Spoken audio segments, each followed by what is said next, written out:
Magandang umaga po mga kabalen, mga karehiyon, mga news streamer. Welcome po dito sa ating Friday edition ng news stream ng CLTV 36. Siyempre, handog po namin sa inyo itong tuloy-tuloy na pagbabalita sa social media, ganun din ho sa telebisyon. Opo, tama ho ang inyong narinig mula sa inyong lingkod, Justin Dizon, na nag-uulat ho sa inyo ngayong araw ho ng Biyernes, November 29, 2024. Ayan. Kumusta ho kayo? At bukas holiday, bagamat Sabado, pinagdiriwang ho bukas yung November 30, Bonifacio Day. Ayan. I'm sure marami ho mga aktibidades na ang nakaset sa mga araw na ito at sa mga darating pang araw, gawa nga ng papalapit na ho yung holiday season. Actually, bukas holiday. So nagsisimula na. Tuloy-tuloy na ho yan. Dito ho sa Pampanga, talagang festive na po ang iba't ibang kaganapan at iba't ibang bayan. Katunayan, kasalukuyan ho nagaganap itong Sinukwan Festival at yung street dance competition ay aabangan ho natin. At syempre ito rin pong nagkaroon ng free dance workshop kahapon. Oo, mga kabalen, yung free dance, 3 days po yun, yung free dance workshop. And then marami hong iba't ibang kaganapan, pageants, Butyaning Kapampangan. Ito, kakatapos lamang ho ng local costume, yung kanilang local costume competition, kung saan tinanghal pong panalo dyan yung pambato ng Balening Magalang. Congratulations po kayo, mga kared po, taong Magalang. Ayan. Ang ganda ng costume, at talagang pinapakita ho, papaltoda, itang kikatamong kulturang Kapampangan. Oo. Tapos meron pa yung MUPH, Miss Universe Pampanga Philippines. Mamaya pala yung tashing ceremony. Nakita ko yung ating kaibigan makeup artist na si Marvin Dukes Caminares. Alam naman natin na busy pag ganyan, makeup artist po ng CLTV 36 yung si Dukes. Busy sa mga ganyang panahon. Ito pa, ano pa ba yung mga kaganapan? Silipin natin yung iba pong mga tinatrabaho din ng CLTV 36 News Team. Ayan, opening po ng Grand Marian Exhibit. At magkakaroon din ng Novena and Mass mamayang alas 4 ng hapon dito po sa Immaculate Conception Parish, Santa Maria, Balibago, Angeles City, Pampanga. Ayan, para ho sa mga deboto ng Maria Immaculada o Immaculate Conception. Ito po, mamaya opening ho yung Grand Marian Exhibit na magbubukas po dyan. Alas 4 po, susundan yan ng isang Novena. At ito ho ay kanina 9:45. Medyo mahina lang yung signal kaya hindi po nakapag-live doon si Liana Canilao, pero nandun ho sila sa grand inauguration din ng bagong tayo o yung newly rebuilt na 3-story public market ng Pampang. Opo, diyan ho sa lungsod ng Angeles.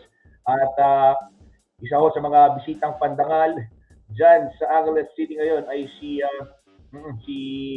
Senator Amy Marcos, presidential sister, at dyan ho pinasinayaan itong bagong 3 palapag na gusali ho ng Pampang Market. Ayan, napakasarap mamili dyan ho sa Pampang Market.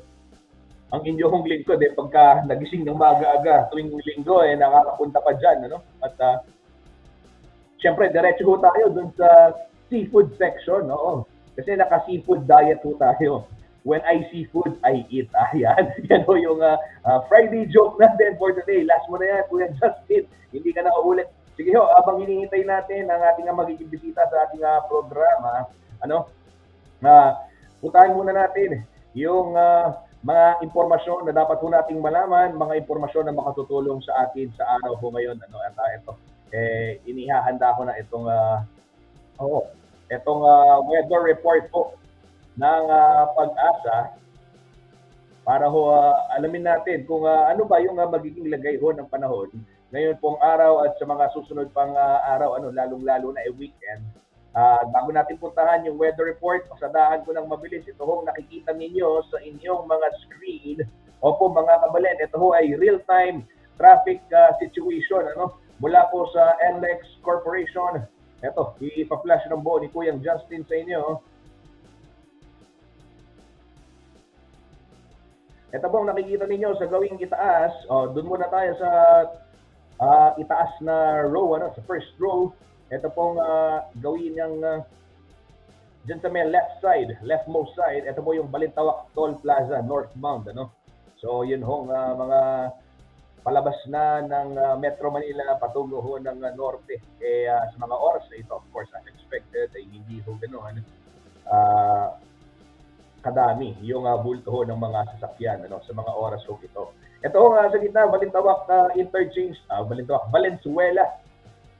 Valenzuela interchange. Pareho, yung kasing B at saka yung V minsan na pagpapalit ko. So naging Balintawak, Valenzuela pala. Sorry ho mga news streamer. Ayan, tao lang. Ayan, Valenzuela interchange. Ayan, Valenzuela interchange. So ayan, nakikita natin northbound lane kadami pa rin ho ng sasakyan. Bagamat may bulto ho, moving naman. At ito ho nga gawing kanan yan, ayan ho, yung mga patungo ng norte, yung nasa kaliwa, yung mga papasok ng Metro Manila. And as expected sa mga oras na ito, medyo may pagbagal pa rin ho ng daloy ng mga sasakyan. Ganyan din ho ang senaryo pagdating ng Mindanao Toll Plaza, yung palabas ho ng Mindanao Avenue, Visayas Avenue at dyan sa may bahagi pa ng Quezon City. Ayan mga kabalen, mga motorista, news streamer, kung kayo ho ay tutungo, dyan ako dadaan pag ako tutungo ng Katipunan. Ayan po, medyo may pagbagal din ng mga sasakyan, lalo na yung papasok sa NLEX. Pero dito naman sa ibaba, yan, silipin natin, itong itong may Kawayan Interchange Bridge. Ayan, pagkamat may volume, talagang fast moving pa rin. Ganyan din sa Bocaue Toll Plaza at syempre sa San Fernando Interchange Bridge doon po sa dulo, rightmost, pinakababa. Ayan, pwedeng mag-bowling, ika nga sa kalsada. Joke lang, baka ho seryosohin ninyo, ito ay mga mga metaphor, mga figure of speech. So ito po maluwag na maluwag pa din dyan sa may San Fernando portion ng North Luzon Expressway. Okay? Mga kabalen, nakibahagi ko kayo sa ating kwentuhan at sa ating talakayan ngayon pong araw ng Biyernes, November 29. At sa oras na ito, bigyang daan muna natin ang ulat panahon mula po sa DOST Pag-asa.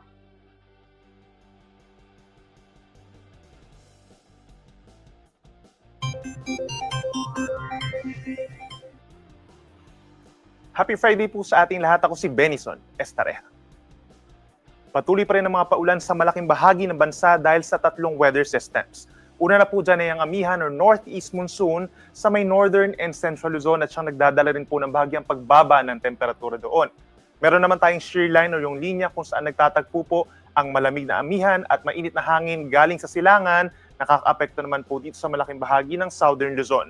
At dito naman sa may Visayas and Mindanao, andyan pa rin ang Intertropical Convergence Zone or ITCZ. Ito naman yung linya kung saan nagtatagpo ang hangin from the northern and southern hemispheres. Aasahan pa rin po yung misa malalakas sa mga paulan sa malaking bahagi ng Eastern Visayas, Caraga Region at mga nearby areas pa. At base naman sa ating latest satellite animation, wala po tayong namamataan na bagyo na nakapaligid sa ating bansa at papasok hanggang sa weekend.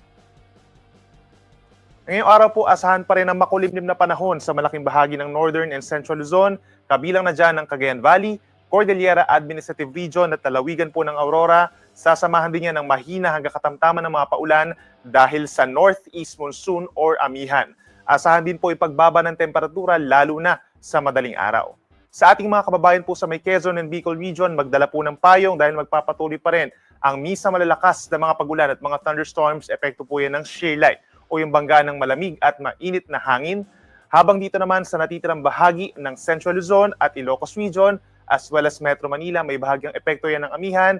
Asahan din po yung bahagyang pagbaba ng temperatura. Habang sa rest of Calabarzon, na dito rin po sa may bahagi ng Mimaropa, may chance rin po ng mga pulu-pulong mga paulan or pagkita at pagpulog as early as tanghali possible sa rest of Calabarzon, kabilang na dyan ang Rizal, Laguna, and Batangas. Sa Metro Manila, asahan po yung bahagyang pagbaba ng temperatura sa madaling araw, 23 degrees, pero pagsapit ng tanghali, aabot pa rin po sa 33 degrees Celsius yung ating maximum temperature, habang sa Baguio naman maglalaro between 16 to 23 degrees ang temperatura. Sa ating mga kababayan po sa Palawan at sa Western Visayas, particular sa Panay Island, asahan pa rin na bahagyang maulap hanggang kuminsan maulap na kalangitan at sasamahan din yan na mataas sa tsansa ng mga paulan at mga thunderstorms pagsapit ng tanghali hanggang sa gabi. Sa ating mga kababayan po dito sa may Negros Island Region, Central Visayas at lalo na po sa may Eastern Visayas, asahan din po ang kalat-kalat ng mga ulan and thunderstorms epekto ng Intertropical Convergence Zone, possible yung moderate to heavy na mga paulan doon po sa may areas ng Eastern Samar, Leyte, and Southern Leyte, kaya mag-ingat po sa mga posibleng pagbaha at pagguho ng lupa. Sa ating mga kababayan po sa Metro Cebu, temperatures from 25 to 31 degrees, habang mainit sa Palawan hanggang 33 degrees Celsius. At sa ating mga kababayan po dito sa Mindanao, patuloy ang epekto ng Intertropical Convergence Zone. Pataas pa rin po ang banta ng mga pagbaha, lalo na sa mga low-lying areas at yung pagguho ng lupa sa mga bulubundukin na lugar. Asahan yung mga kalat-kalat na ulan ng mga thunderstorms, kaya lagi magantabay sa ating mga rainfall advisories and heavy rainfall warnings, lalo na po sa may areas ng Surigao and Dinagat Islands. Temperatura natin sa Zamboanga hanggang 33 degrees, habang sa Davao City naman hanggang 32 degrees Celsius. Dahil pa rin sa malakas na pag-ihip po ng northeast monsoon, meron pa rin tayong gale warning or banta sa matataas sa mga alon sa baybayin po sa may northern and central Luzon. Kabilang na dyan ang baybayin ng Batanes, Ilocos Norte, bahagi ng Ilocos Sur, ganyan sa baybayin ng Cagayan, pababa ng Isabela and northern Aurora, hanggang 4.5 meters or nasa 1.5 palapag po ng gusaling taas sa mga pag-alon. Possible din ilang areas pa ng Aurora plus lalawigan ng Quezon and Camarines ang magkakaroon din po ng maalon na karagatan sa susunod na 24 oras dahil sa pagbaba pa po ng northeast monsoon at medyo maalon rin sa natitirang baybayin ng Luzon. Over this weekend, possible po na may mabuong low pressure area somewhere dito sa may cloud cluster sa pagitan po ng Visayas and Mindanao. Yung assessment natin, mababa ang tsansa na ito ay magiging isang ganap na bagyo, subalit magpapaulan ito over the weekend in many areas of our country. Kabilang na rin dyan ang Southern Luzon, lalo na sa may areas ng Bicol Region, Calabarzon, halos buong Mimaropa, at magpapatuloy din yung mga paulan dito sa Visayas. Yung bahagi ng Mindanao, magkakaroon din po ng mga paulan dahil dun sa epekto ng possible formation of a low pressure area plus the Intertropical Convergence Zone. Pero ang pinakamaapektuhan po talaga itong nasa eastern side ng ating bansa. Kaya naman by tomorrow, possible po yung heavy to intense na mga paulan or nasa 100 to 200 millimeters sa dami ng ulan po yan bukas. Camarines Sur, Catanduanes, Albay, Sorsogon hanggang dito sa may northern Samar. Medyo mataas po ang tsansa na magkakaroon ng mga pagbaha at mga pagguho ng lupa sa mga mountainous areas. Habang possible naman po in some areas yung mga flooding and landslides dito sa Quezon Province, Aurora, Camarines Norte, ganyan din sa Masbate, Samar, Eastern Samar, Biliran, Leyte hanggang dito sa may Southern Leyte and Dinagat Islands, moderate to heavy na mga paulan dahil sa pinagsamang epekto ng shear line, Intertropical Convergence Zone and possible low pressure area po. Then pagsapit naman po sa Sunday, unang araw ng Disyembre, meron ng mga paulan pa rin dito sa bahagi ng Bicol Region. Asahan po yung 100 to 200 millimeters or heavy to intense na ulan sa Camarines Sur, Albay and Catanduanes. Mataas pa rin ang banta ng baha at landslides. At meron din tayong mga moderate to heavy na paulan or nasa 50 to 100 millimeters. Dito pa rin sa Quezon sa amin, dito rin po sa Camarines Norte, Sorsogon, Northern Samar and Eastern Samar. Kaya patuloy na magantabay sa ating mga rainfall advisories and heavy rainfall warnings. And other areas pa rin po ng Southern Luzon, Visayas and Mindanao, inuulit natin magkakaroon din po ng mga paulan.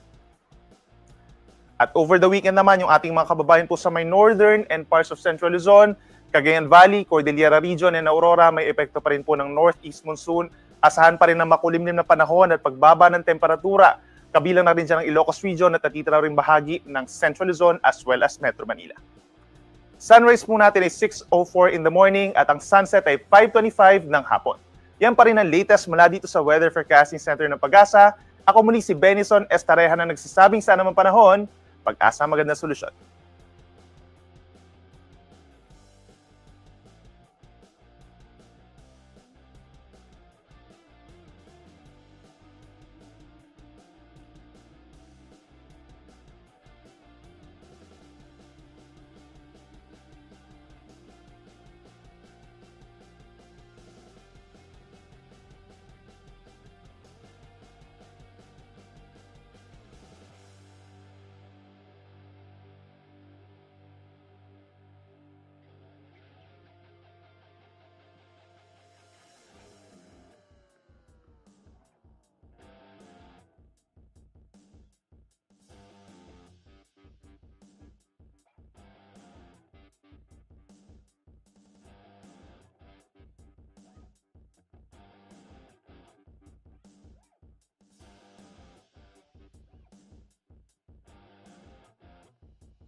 Okay mga kabalen, inyo pong narinig itong CLTV 36 weather update mula ho sa Pag-asa. Oo. At nandito po tayo ulit sa CLTV 36 news stream. Oo, kanina pililingan natin itong weather update ho ng mga kaibigan natin mula ho dyan sa Weather Bureau sa Pag-asa. At yan ho ay magiging lagay ho ng panahon na asahan ho natin sa mga darating na araw. At may mga ilang binabantayang mga share line at may binabanggit na pwedeng makaranas ho ng pag-ulan, kaya ayan ho dapat paghandaan ng ating mga kababayan, lalong-lalo na korkula, ika nga pakikorkulaya po ka rin kaya kayong lakad ngayong weekend. Eto ho mga kabalen, sa puntong ito meron ho tayong mga kasamang bisita sa ating programa.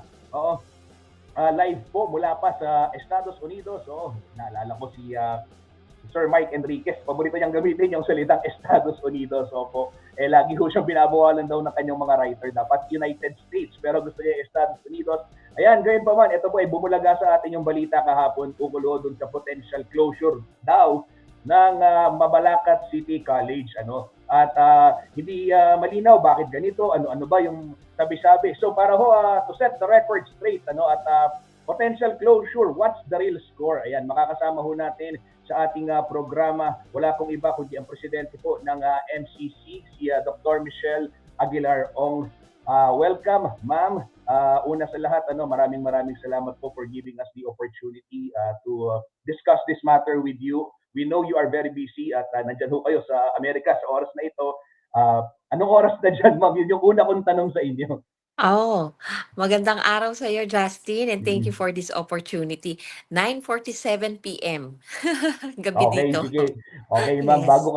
bago kayo matulog at magpahinga, ayan. Tatanungin lang natin, ito po kasi kagabi lumabas nga yung usapin o yung balita na posibleng maharap sa potential closure. Ito pong institusyon, Mabalacat City College. Gawa ng iba't ibang, may mga dahilanan, may sinasite about budget, mayroong nagkaroon ng usapin sa deliberation, may mga kasagot at mga katanungan na hindi pa nasasagot. So straight po mula sa presidente ng naturang institusyon, ano ho ba talaga yung real score right now? Walang gano'n na usapin, na-defer yung budget na hearing ng Mabalacat City College. First time kasi ito nangyari sa history ng Mabalacat City College, yung na-defer at saka medyo humaba ang usapan.